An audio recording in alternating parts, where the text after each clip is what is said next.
ராகி இந்த மாதிரி சாப்பிட்டா ரொம்ப நேரம் பசிக்காது, பசி தாங்கும், வெயிட் லாஸ்க்கும் ரொம்ப ஹெல்ப் பண்ணும்பா. வாங்க எப்படி செய்யலான்னு பார்ப்போம்.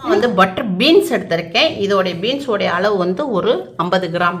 இதை நம்ம குக்கரில் போட்டுக்கிடுவோம். இதில் கொஞ்சம் தண்ணி ஊற்றிக்கிடுவோம். இந்த பட்டர் பீன்ஸுக்கு தேவையான அளவுக்கு உப்பு போட்டுக்கிடுவோம். இதை மூடி போட்டுக்கிடுவோம். இப்போ கேஸ் ஆன் பண்ணியிருக்கேன். இப்போ நம்ம பட்டர் பயிர் வச்சுருக்கோம். இப்போ மூடி போட்டாச்சு. நம்ம 2 விசில் நல்லா ஹையில் விட்டு வேக விடுவோம். இப்போ அம்மா ராகி மாவு எடுத்திருக்கேன். இந்த ராகி மாவு வெளியே தான் பலசர கடையில் வாங்கினது. இப்போ ராகி மாவு ஒரு 100 கிராம் எடுத்திருக்கேன். இதை நம்ம பவுலில் போட்டுக்கிடுவோம்.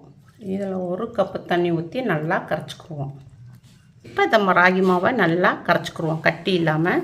இப்போ ராகி மாவு நல்லா கெட்டி இல்லாமல் நம்ம கரைச்சாச்சு. இப்போ கேஸ் ஆன் பண்ணியிருக்கேன். ஒரு சட்டி வச்சுருக்கேன். இப்போ இதில் நம்ம தண்ணி ஊற்றிக்கிடுவோம். 2.5 கப்பு தண்ணி ஊற்றிக்கிடுவோம். இப்போ நல்லா தண்ணி கொதிச்சுக்கிட்டு வருது. நம்ம ராகி மாவை கலக்கி வச்சுருந்ததை இதில் ஊற்றிக்கிடுவோம். இதை நல்லா கிண்டி விட்டுக்கிறணும், இல்லாட்டா கீழே அடி பிடிச்சிரும். நம்ம பட்டர் பீன்ஸ் வேக விட்டுருந்தோம். விசில் அடங்கிடுச்சு, நல்லா வெந்துருச்சு. இதை லைட்டாக நம்ம மசிச்சு விட்டுக்குருவோம்.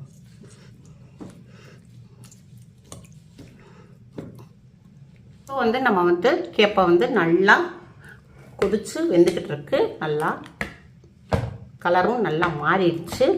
இப்போ நம்ம பட்டர் பீன்ஸை இந்த இதில் போட்டுக்கிறோம். மசிச்சு வச்சுருந்த பட்டர் பீன்ஸை இதில் போட்டுக்கிறோம். இப்போ கொஞ்சமாக இஞ்சி எடுத்திருக்கேன். இதை துருவி போட்டுக்கிடுவோம். நல்லாயிருக்கும், ஃப்ளேவர் ரொம்ப நல்லாயிருக்கும். இஞ்சியை கொஞ்சம் துருவி போட்டாச்சு. சின்ன வெங்காயம் ஒரு 10 பீஸ் எடுத்திருக்கேன். அது கொஞ்சம் நீளமாக நறுக்கியிருக்கேன். இதை இதில் போட்டுக்கிடுவோம். காரத்துக்கு ஒரு பச்சை மிளகாவை நறுக்கி போட்டுக்கிடுவோம். இப்போ ஒரு கேரட் வச்சுருக்கேன். இந்த கேரட்டையும் துருவி போட்டுக்கிடுவோம். கொஞ்சம் தேங்காய் பூ போட்டுக்கிடுவோம். கொஞ்சம் மல்லி இலை போட்டுக்கிடுவோம்.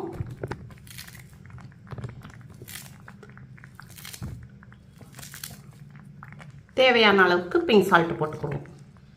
இப்போ எல்லாத்தையும் நம்ம மிக்ஸ் பண்ணிடுவோம்.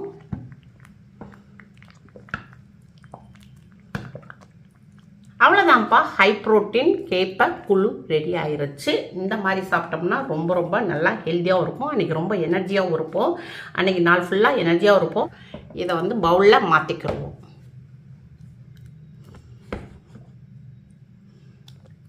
இப்போ கொஞ்சம் மிளகு போட்டுக்கிடுவோம். இது வெயிட் லாஸ்க்கும் நல்லா ஹெல்ப் பண்ணும். நமக்கு ஜீரண சக்தியும் அதிகரிக்கும். நல்லா இதை மிக்ஸ் பண்ணிக்கிடுவோம். இப்போ கொஞ்சம் சின்ன வெங்காயம் போட்டுக்கிடுவோம். கொஞ்சம் தேங்காய் பூ போட்டுக்கிடுவோம். கொஞ்சம் கேரட் துருவல் போட்டுக்கிடுவோம். அவ்வளோதான்ப்பா, ஹை ப்ரோட்டீன் வெயிட் லாஸ் கேப்பக்குழு ரெடி. இந்த ராகி குழுப்பா ரொம்ப ரொம்ப டேஸ்ட்டாக இருக்குது.